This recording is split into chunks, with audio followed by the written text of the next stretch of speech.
Kambanze mbasomere dialogue. Excusez-moi, monsieur, je cherche le bureau de poste le plus proche. Le plus proche est dans la rue Livingston. Et vous connaissez le chemin le plus facile pour y aller? C'est très facile à pied et pas très loin. Vous voyez une carrefour là-bas? Continue tout droit sur 500 mètres à peu près. Tournez sur cette route et continue jusqu'au rond-point. Et après le rond-point, eh bien, vous traversez le parc. Le bureau de poste se situe à 300 pâtés de maison sur votre droite. Ça devrait vous prendre 15 minutes à vitesse normale. Merci beaucoup, monsieur. Bonne journée. De rien. Au revoir. Bonjour et soyez bienvenus. Muraho mwese murakaza neza muhawe ikaze. Uyu mwanya rero tugiye kubigisha igifaransa cyo kuvuga. Abantu benshi imbogamizi bakunda kugira mu gifaransa baba bazi, ushobora kuba uzi igifaransa uzi kucyandika ariko wagera mu kuvuga no kumva ugasanga birakugoye. Niyo mpamvu rero uyu mwanya nkuhisemo kugira ngo twige igifaransa cyo kuvuga no kumva. Nongeye kwibutsa umuntu uri i Karongi witegura kuzakora ikizami cya DELF B2 kugira ngo abone amanota mujyana muri universite zo mu Bufaransa. Nongera gusuza abantu umuntu uri mu Bubirigi we nta nubwo aheruka kumvugisha. Umupapa umwe uri mu Bubirigi ariyizi, duherutse kuvugana ambwira ati ngiye ndimo kurera umwana. Abanyarwanda ntago mubimenyereye ibyo kurera abana, ariko mu Bubirigi muri bino bihugu biteye imbere nta mukozi uba ufite. Iyo uri umugabo ari ufite akanya umudamu yagiye ku kazi, murabizi ko umuntu abyimenyera. Ibanga rero ngira ngo mumaze kumva iyi dialogue ni ikiganiro kiri hagati y'abantu babiri. Niba wagerageje kubyumva simbizi, ariko ndagira ngo mbarangire n'ahantu nakuye iyi dialogue, namwe muba mwajyo mushake iyi dialogue. By'umwihariko urandika kuri Google, urajya muri search ya Google, wandikemo dialogue, wandike français facile. Français facile ni website yigisha igifaransa, ni abafaransa bigishirizaho. Muraza kujyaho rero, noneho kuri iyo platform uramanuka uhitemo ahanditse ngo cours de français facile, noneho urebe amadialogue. Hari amadialogue menshi cyane, iyo yasomye uba ubona byoroshye, ariko watega amatwi aba bakavukire b'igifaransa iyo batangiye kugisoma. Tuzi ko abafaransa bavuga bihuta, iyo uteze amatwi niho utangira kuvuga ngo ndumva bikomeye. Ndagira ngo rero mukore iriya myitozo, musome byinshi, ibyo mutumva nyine nzabanyuramo amadialogue ari hariya nzagerageza kuyabasobanura mu Kinyarwanda. Ariko icyo nshaka kugutoza ni iki? Ndashaka kugutoza kumva ijwi ry'abafaransa. Urabanza usome gahoro cyane ugenda ku muvuduko mutoya. Gahoro usubiremo rimwe, kabiri, gatatu, ugerageze kugenda wihuta kugeza ubwo uraza kuvuga ku muvuduko nk'uwo ari ama audio ari hasi muri aho nakurangiye, nk'uko ari ama audio avuga yihuta. Urabanza nongere nsubiremo, urabanza ugenda gake gake cyane ku muvuduko rwose, usoma interuro urandaga. Uko ugenda wumva ijambo risomye neza, usome wihuta kugeza ubwo uri bwigane uko hariya barimo gusoma. Nibwo buryo bwiza buragufasha kumva igifaransa. Icya kabiri, kuvuga igifaransa. Ikindi, uramenya gukoresha inyunguramagambo nshya. Iyo ubona inyunguramagambo nshya bwa mbere, bwa kabiri, bwa gatatu, uyikoresha mu magambo, uyikoresha mu kiganiro cyangwa se mu mwandiko, bigufasha kumenya igisobanuro cy'iyo nyunguramagambo. Byumvikanye? Nongere nsubiremo neza. Kwiga igifaransa ntabwo biragusaba kubanza kwiga ibitabo bitanu ngo utangire kuvuga. Kwiga igifaransa kimwe n'izindi ndimi, amagambo make uzi, nishaka ziba interuro ebyiri zonyine zivuge neza. Bityo urasubiramo gahoro gahoro, nyumuze kugenda wongera umuvuduko. Numara kumva wabimenye, wifata amajwi uze kugereranya n'amajwi wabanje kumva. Noneho ntago nshaka ngo ubanze wiga ibitabo byinshi 15 uzabone kuvuga oya. Duke wize tangira utuvuga neza, duke wize tangira utuvuga neza. Turi kumwe? Ubwo rero ngiye kongera mbasomere noneho ibyo mbasomera byanditse. Ibyo mbasomera byanditse, nimara kubisoma byanditse ndabisobanura. Nimara kubisobanura ndabafasha kubisoma. Nimara kubafasha kubisoma mbasubirishamo nyuma muraza namwe kwisomesha, nyuma mwifata amajwi. Nibwo buryo bwiza bwo kwiga ururimi rwo kuvuga, le français parler. Bizagufasha kuvuga no kumva. Munyeshuri wanjye uri Karongi, munyeshuri wanjye uri Kicukiro n'abandi bari mu bihugu bitandukanye, mwese ngira ngo iri somo rwose rirabagenewe. Mwigire hano kuri français facile, haba amasomo meza aryoshye. Noneho iyo washyizemo amasomo hakaza audio, urazamuka gato. Iyo wageze ku isomo hariya muri iriya tableau uraza kuhasanga, iyo ugeze ku isomo ukanda kuri iryo somo wifuza, kuri dialogue wifuza, wamara kuyikandaho ugakanda amajwi yayo, ugakanda nyine ahantu handitse audio, ugatega amatwi. Biragufasha kumenyera, bizagufasha niba witeguye ikizame cyo kuvuga cyangwa se cyo kumva, cyane nk'abakora ibizame byo mu Bufaransa cyangwa no mu yandi mahanga, biragufasha kumva no kuvuga. Hari abantu benshi barangije secondaire ariko ukaba udashobora kumubwira igifaransa ngo acyumve cyangwa ngo avuge, wamwandikira akumva nawe akaba yakwandika, ariko kuvuga no kumva bikamunanira. Iri rero ni isomo riragufasha kubimetiriza neza. Reka tugende rero mbanze mbasomere, ndabasomera nihuta binanditse. Nizere ko mwafashe ikayi kugira ngo mwandukure iyi dialogue. Ni dialogue ngufi cyane rwose, ni dialogue itari bubatindire. Noneho nyuma yaho dukomeze mbibasobanura nkuko bisanzwe. Mbibutsa ko abantu batwumva bakicecekera, mukomeze muduhe feedback. Dukeneye kumenya ngo aya masomo mwayakiriye muti. Ntibagirwe gukora like, share na subscribe aho ugeze hano bwa mbere kuri channel yacu, kugira ngo amasomo yose ajya kugeraho ku gihe. Twagiye rero. Dialogue.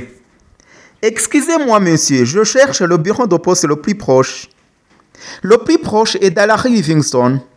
Et vous connaissez le chemin le plus facile pour y aller? C'est très facile à pied et pas très loin. Vous voyez le carrefour là-bas, continue tout droit sur 500 mètres à peu près. Puis, tournez sur cette route et continue jusqu'au rond-point. Et après le rond-point, eh bien, vous traversez le parc. Le bureau de poste se situe à 300 pâtés sur votre droite. Ça devrait vous prendre 15 minutes à vitesse normale. Merci beaucoup, monsieur. Bonne journée. De rien. Au revoir.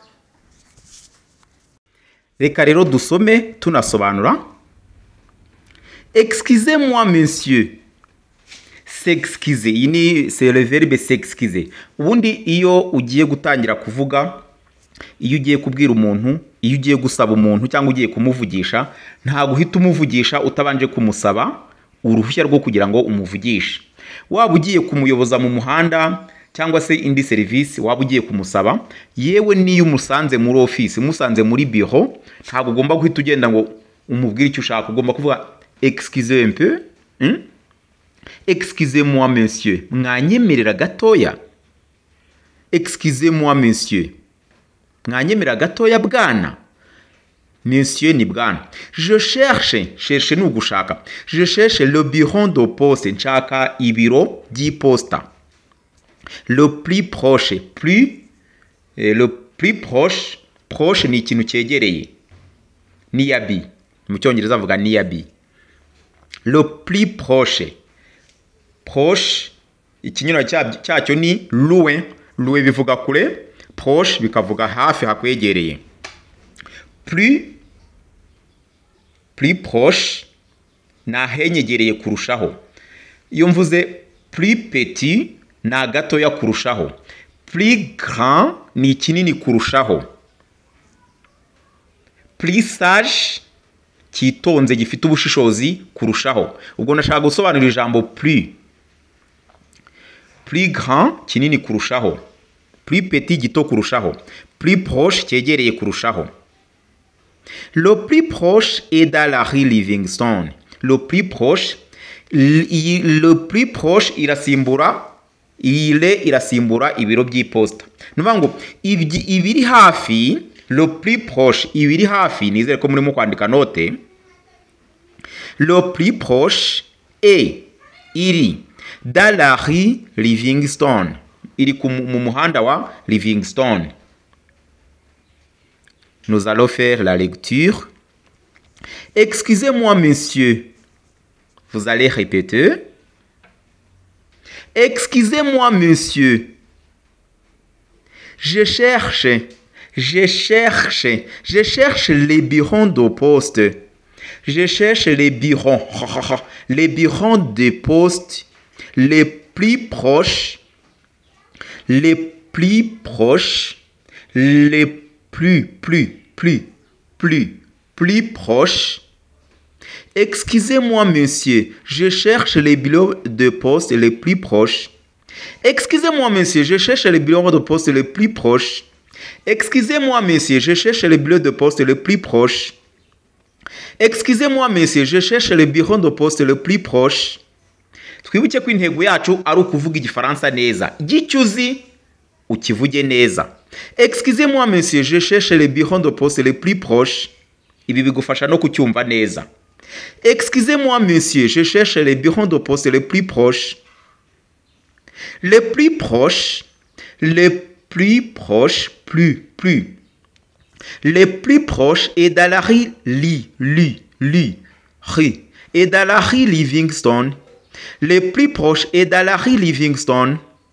Les plus proches est dans la rue Livingstone. Excusez-moi, monsieur, je cherche le bureau de poste le plus proche. Le plus proche est dans la rue Livingstone. Et vous connaissez le chemin le plus proche pour y aller? Et c'est Muzi. Et c'est Muzi Inzira. Le chemin ni Inzira. Et vous connaissez le chemin le plus facile pour y aller? Y cyangwa se yayo mu kinyarwanda isimbura ahantu. Pour y aller nuvuga ngo muzi se inzira yoroshye kugira ngo ujyeyo. Iyi y ivugayo ivugaho donc irasimbura aho hantu hehe kwiposta. Et vous connaissez le chemin le plus facile pour y aller? C'est très facile à pied. Haroroshye n'amaguru. Pied na amaguru ni ibirenge ubusanzwe, ariko iyo vuze à pied, marcher à pied ni ukugendesha amaguru, kugendesha ibirenge nyine. C'est très bivuga cyane. C'est très facile à pied. Haroroshye cyane n'amaguru. Et pas très loin. Loin nababwiye ko ari contraire du mot proche. Ni ikinyuranyo cya hafi.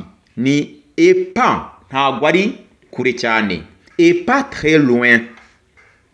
Vous voyez une carrefour là-bas. Vous voyez, ça vient du verbe voir. Ivuga kureba. Vous voyez, je vois, tu vois, il voit, nous voyons, vous voyez, il voit. Je vois ndareba, tu vois urareba, il voit arareba, nous voyons turareba, vous voyez murareba cyangwa murabona, il voit barabona. Vous voyez une carrefour là-bas? Carrefour naho imihanda ihurira ibiri cyangwa se myinshi, aho bahita Carrefour. Carrefour. Là-bas hariya. Le contraire du mot là-bas c'est ici. Ici bivuga hano. Là-bas hariya. Ici hano. Vous voyez le carrefour là-bas? Murabona isangano ry'imihanda hari imbere. Continue tout droit. Mukomeze mudakase, tout droit, straight way. Udakase, tout droit. Vous continuez tout droit sur 500 mètres à peu près. Muri metero 500 hafa à peu près. C'est comme environ. À peu près nuvuga ngo ni ikigereranyo gishaka kuvuga ngo hafa.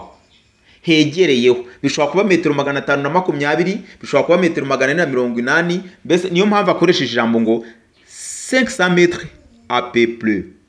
Hafi aho mbese ni nka metero 500. Tournez sur cette route, murakata kuri uyu muhanda, et continue jusqu'au rond-point. Urakata kuri uyu muhanda ukomeze kugera kuri rond-point. Rond-point hano mu Rwanda murabona hano mu mujyi wa Kigali hari rond-point nini hari haruguru y'Iposta cyangwa se haruguru ya péage. Hari amasangano y'imihanda ariya akora uruziga.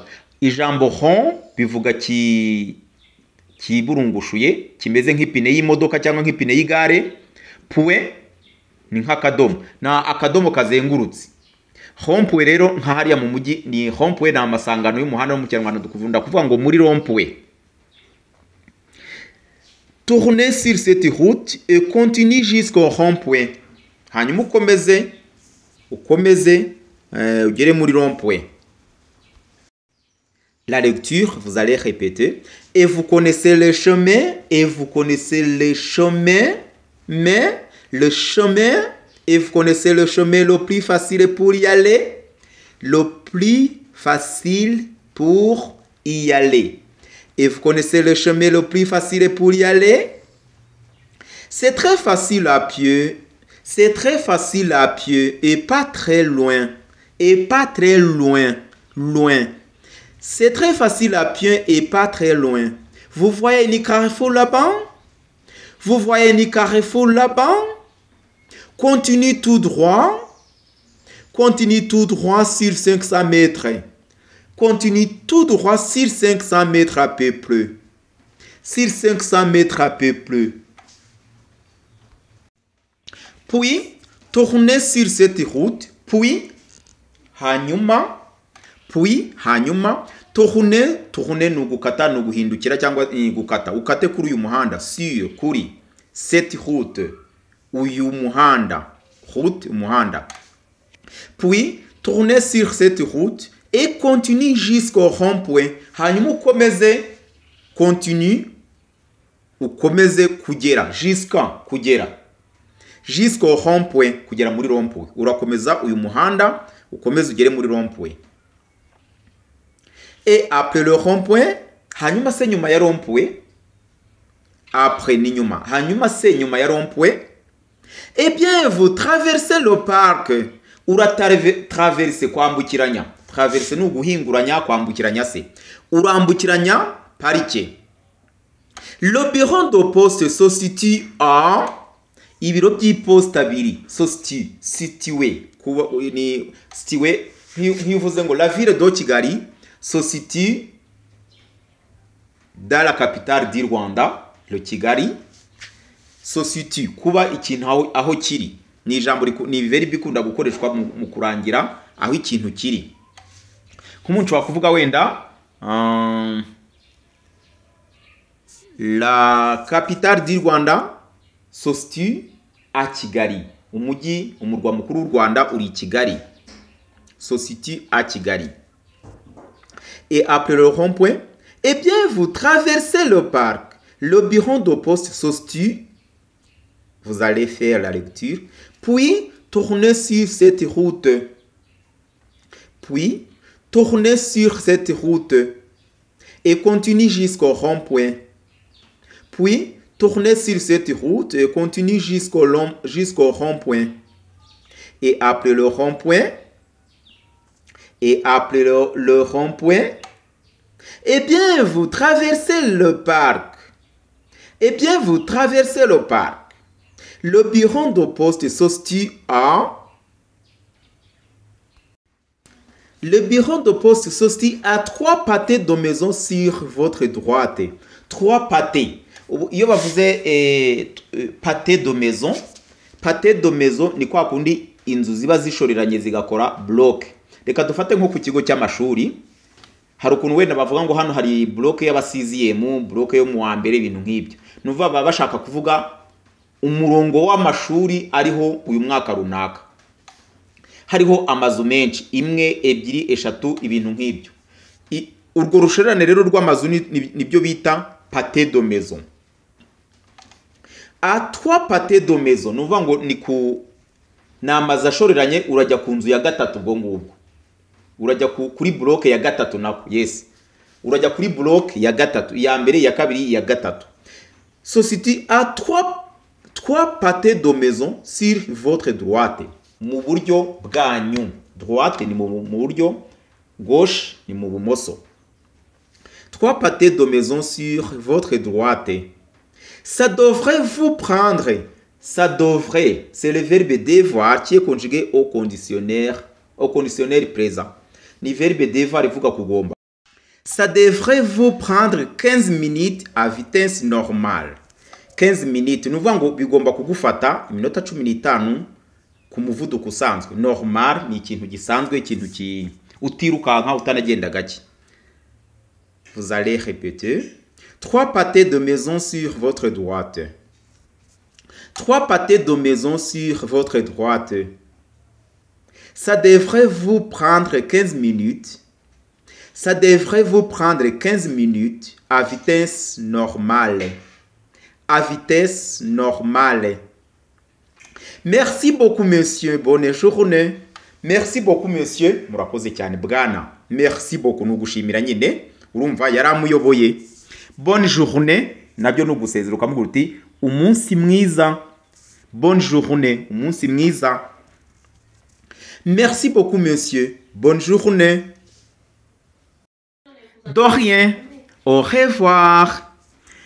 Mu gifaransa umuntu akubwiye ngo urakoze ibintu byinshi agushimira bafite umuco wo gusubiza ngo de rien nta birenze nta kibazo nkoze ibyo nagombaga gukora l'expression ni nko kuvuga ngo nkoze ibyo nagombaga gukora de rien. Au revoir. Urabeho. Yaramusubiza ati bonne journée. Ati merci beaucoup monsieur. Bonne journée. De rien. Au revoir. De rien. Au revoir. Reka rero twongere dusome ni hame nizere ko mwanditse ibisobanuro namwe mugiye gusoma noneho mwifate amajwi. Twagiye. Excusez-moi monsieur, je cherche le bureau de poste le plus proche. Le plus proche est dans la rue Rivington. Et vous connaissez le chemin le plus facile pour y aller? C'est très facile à pied et pas très loin. Vous voyez un carrefour là-bas? Continue tout droit sur 500 mètres à peu près, puis tournez sur cette route et continue jusqu'au rond-point. Et après le rond-point, eh bien, vous traversez le parc. Le bureau de poste se situe à 3 pâtés de maisons sur votre droite. Ça devrait vous prendre 15 minutes à vitesse normale. Merci beaucoup, monsieur. Bonne journée. De rien. Au revoir. Nyuma yo kwifata amajwi rero mukomeze mutwandikire twiteguye kubafasha aho muri hose mutwandikira amasomo mwifuza ngira ngo mwari mumaze iminsi mutabona aya masomo nkuko mumaze iminsi mubinyandikira ariko ngiye kubahata rwose amasomo igifaransa cyo kuvuga cyane cyane ku buryo mubasha duke muzi mukabasha kutuvuga neza. Buriya niyo waganira n'umuzungu wakaganira n'umuntu uvuga igifaransa wakivukiyemo ushobora kuvuga amagambo abiri ukaba wamushimisha byibuze wamukuruye watumye ari bubashe kugutega amatwi nyuma kubera ko nta magambo menshi uzi ukamubwira uti pardon monsieur pouvez-vous parler lentement mwambabarira mukavuga gahoro je ne connais pas bien le français ntago nzi igifaransa neza pouvez-vous parler lentement mwavuga gakeya. Merci de nous avoir suivis. À la prochaine occasion. Au revoir.